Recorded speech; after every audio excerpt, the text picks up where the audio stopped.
Programming solutions. तो आज हम करेंगे एक और मजेदार प्रॉब्लम सॉल्व करने जा रहे हैं जिसका नाम है क्लाइंबिंग द लीडर बोर्ड।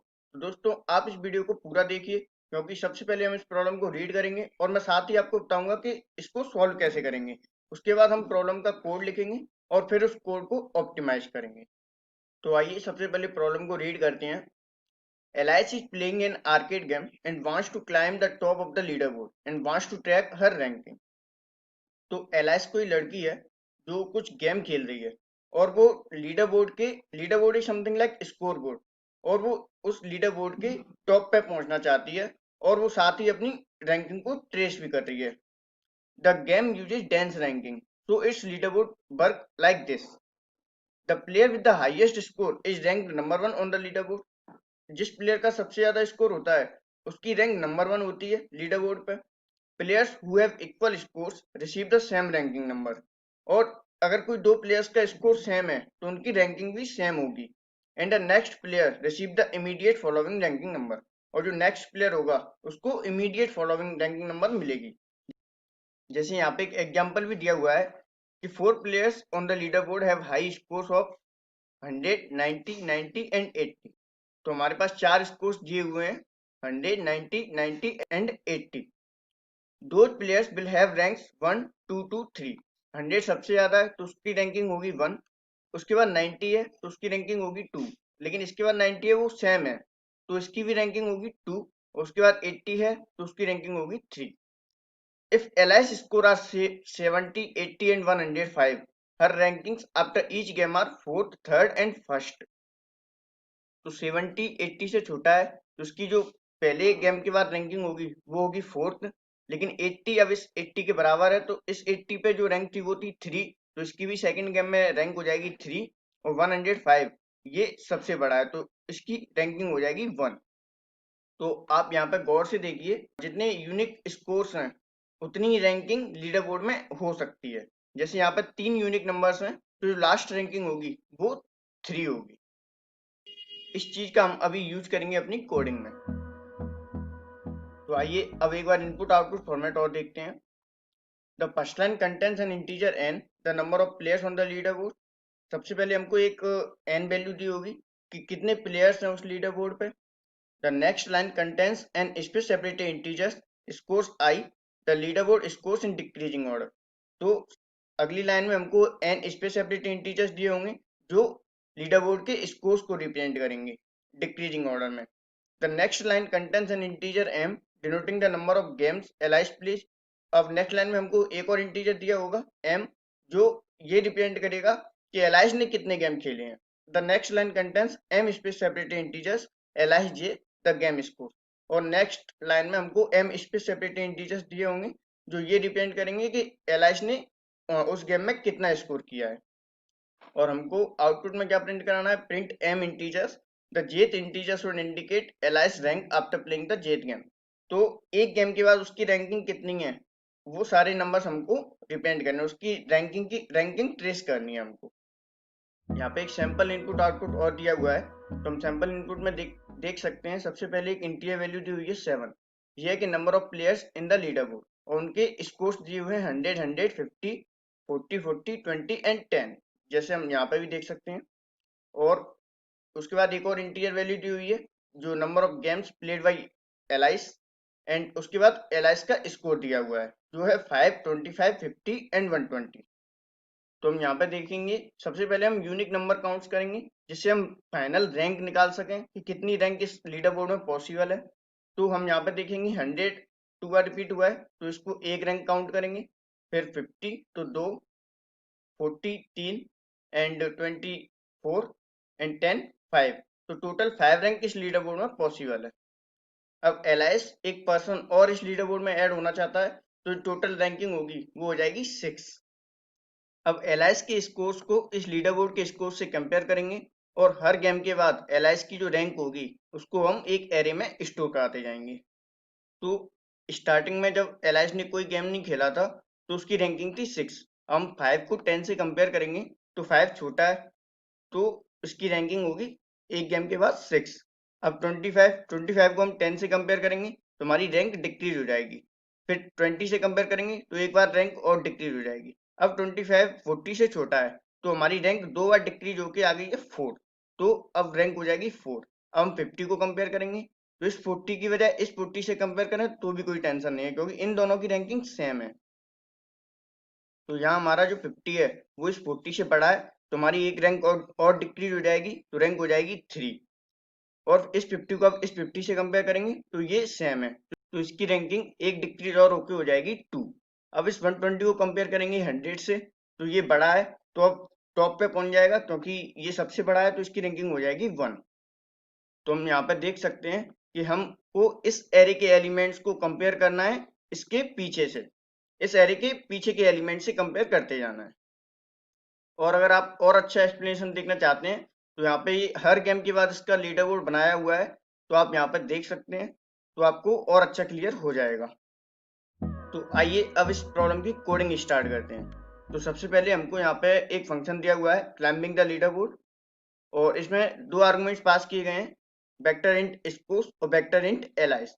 ये जो स्कोर है वो लीडर बोर्ड के स्कोर्स को रिप्रेजेंट करेगा, और ये एलाइस है वो एलाइस के स्कोर्स को रिप्रेजेंट करेगा। और हमको यहाँ पे एक वेक्टर इंट ही रिटर्न करना है, मतलब एक एलाइस की जो रैंक आएंगी उसका एक वेक्टर क्रिएट करके उस वेक्टर को ही रिटर्न करना है। तो सबसे पहले हम एक वेक्टर ही क्रिएट कर लेते हैं, वेक्टर इंट एलाइस रैंक। और हमको रैंक को ट्रेस करना है, तो हम एक इंट वेरिएबल और ले लेते हैं जिसका नाम हम रख लेते हैं रैंक। इसको हम 1 से इनिशियलाइज करा देते हैं। अब हमें सबसे पहले number of possible ranks in the leader board find करना है, तो उसके लिए हम एक फॉर लूप यूज करेंगे। तो हम एक फॉर लूप लगा लेते हैं, इंट आई इक्वल्स टू 0 से लेके I less than score dot size, और इसको आई प्लस प्लस कर लेते हैं, क्योंकि हमको स्कोर्स डिक्रीजिंग ऑर्डर में दिए हुए हैं ऑलरेडी। तो हम यहाँ पे एक इफ कंडीशन लगा सकते हैं कि इसका जो एडजेसेंट एलिमेंट है वो इसके बराबर नहीं है, तो इसका मतलब वो यूनिक होगा। तो हम यहाँ पे एक कंडीशन लगा सकते हैं, if scores of I is not equals to scores of I plus 1, तो ये हम रैंक प्लस प्लस कर देंगे। अच्छा, यहाँ पे हम क्या करेंगे, इसको scores डॉट साइज -1 तक चलाएंगे। क्यों? क्योंकि यहाँ पे हम देख सकते हैं हमने आई प्लस 1 इंडेक्सिंग यूज की है, तो जब लास्ट में हम पहुंचेंगे तो फिर एरे आउट ऑफ इंडेक्स निकल जाएगा, तो इसलिए हम यहाँ पे इसको साइड डॉट -1 करके इसको चलाएंगे। जब हमारी फाइनल रैंक आ जाएगी तो फिर हम उसको उसके बाद रैंक को एक बार और प्लस प्लस करेंगे, क्योंकि एक पर्सन एलाइज और इसमें ऐड हो रहा है, तो उसकी भी रैंकिंग हमको कंसीडर करनी है। तो यहाँ पे हमारा एक काम हो चुका है कि टोटल कितनी रैंकिंग्स इसमें हो सकती हैं वो हमने फाइंड कर लिया है। अब इसके बाद हमको कंपैरिजंस करने थे, तो हम इसको आई कंसीडर कर लेंगे इस एरे की इंडेक्सिंग को, और इसकी जो लास्ट इंडेक्सिंग होगी उसको जे कंसीडर कर लेंगे। तो हम सबसे पहले इसकी लास्ट इंडेक्सिंग फाइंड करेंगे, तो उसके लिए मैं एक वेरिएबल और ले लेता हूँ जे, और उसमें स्कोर्स डॉट साइज -1 को इसको स्टोर करा लूंगा।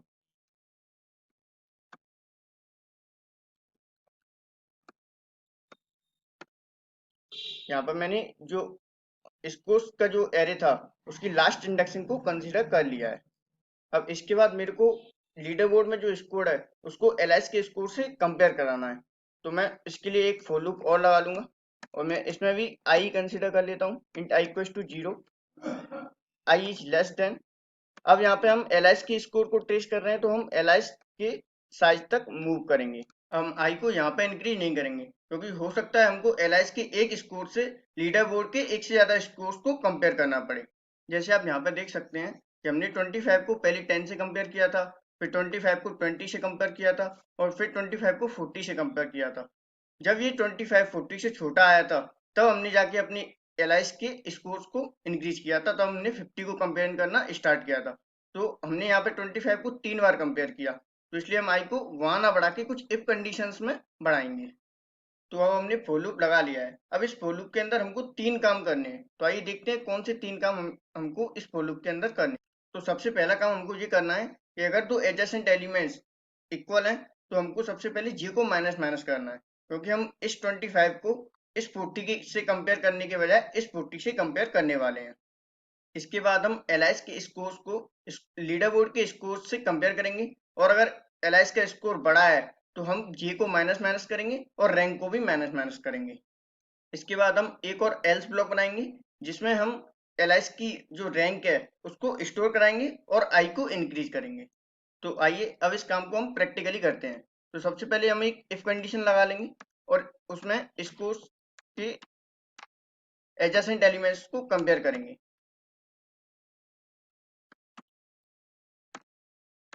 अगर ये कंडीशन ट्रू होती है तो हम केवल जे को माइनस माइनस कर देंगे। अब हम एक एल्स ब्लॉक बनाएंगे और एल्स ब्लॉक में हम एक कंडीशन डालेंगे कि एलाइस का स्कोर अगर लीडर बोर्ड के स्कोर से बड़ा है,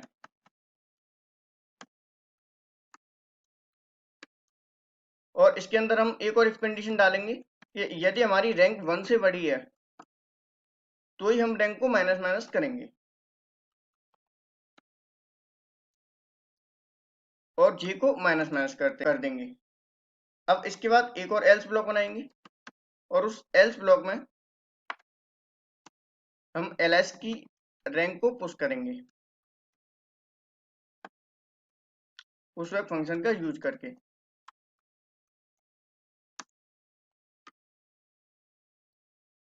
और आई को प्लस प्लस कर देंगे।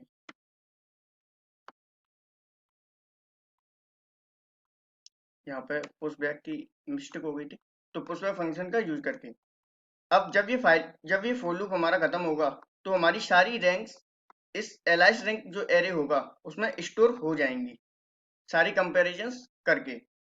अब इसके बाद हम फाइनली एलाइस रैंक जो एरे है उसको हम रिटर्न करा देंगे।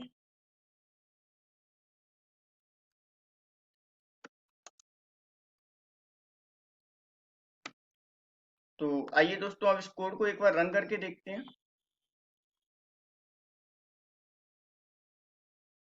तो दोस्तों हमसे एक मिस्टेक हो गई है, हमको यहाँ पे ये एल्स में एलाइस के स्कोर्स को इक्वल टू तक कंपेयर करना है। जब ये बराबर होगा तो भी हमको रैंक माइनस माइनस और जे माइनस माइनस करना है। तो आइए अब इस कोड को एक बार और रन करके देखते हैं।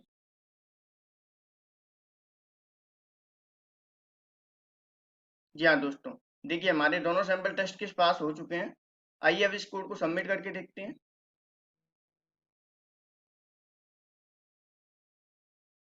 जी हाँ दोस्तों, देखिए हमारे सारे टेस्ट केस पास हो चुके हैं। तो कैसी लगी आपको प्रॉब्लम? अच्छा, अब इसमें हमको एक ऑप्टिमाइजेशन और करना था। तो हम इसमें स्पेस ऑप्टिमाइजेशन करने की बात कर रहे थे। हमने यहाँ पे एलाइस की रैंक को स्टोर कराने के लिए एक नया एरे लिया था, एलाइस रैंक। हम इस काम को एलाइस जो एरे हमारे पास ऑलरेडी अवेलेबल है उसकी हेल्प से भी कर सकते हैं। तो आइए कैसे करेंगे एक बार देखते हैं। पहले मैं इस लाइन को कमेंट कर देता हूँ और उसके बाद यहाँ पे मैंने पुश किया है रैंक को, वहां मैं एलाइस एरे को यूज करूंगा। तो एलाइस, तो यहाँ पे मैं पुशबैक फंक्शन का ना यूज करके मैं एलाइस के आई में रैंक को स्टोर करा दूंगा, क्योंकि आप देख सकते हैं एलाइस का साइज वही है जितने उसने मैच खेले हैं उतनी बारी उसकी रैंक आने वाली है। तो एलाइस में जो वैल्यूज हैं और जो रिजल्ट हमारा आएगा उसका साइज सेम होने वाला है। तो अब इस कोड को एक बार और रन करके देखते हैं, क्योंकि हमने सारा काम कर लिया है। यहाँ पे हम एलाइस को ही रिटर्न करा देंगे एलाइस रैंक की जगह। तो अब इस कोड को एक बार रन करके देखते हैं।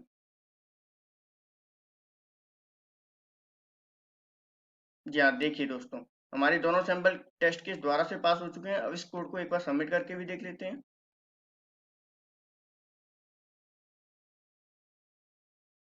देखिए दोस्तों हमारे सारे टेस्ट केस पास हो चुके हैं और हमने अपने कोड को ऑप्टिमाइज भी कर लिया है। इससे हमारी थोड़ी सी स्पेस जरूर सेव हो जाएगी, क्योंकि हम एक और वेक्टर एक्स्ट्रा ले रहे थे वो हमने हटा दिया है। तो दोस्तों कैसी लगी आपको ये प्रॉब्लम? कमेंट करके जरूर बताइए। अगर आपकी कोई क्वेरी है तो वो भी कमेंट करके जरूर पूछिए। और अभी तक आपने चैनल सब्सक्राइब नहीं किया है तो चैनल को सब्सक्राइब कर लीजिए, और ऐसी प्रॉब्लम की सॉल्यूशंस हम आपके लिए लाते रहेंगे। Thank you so much.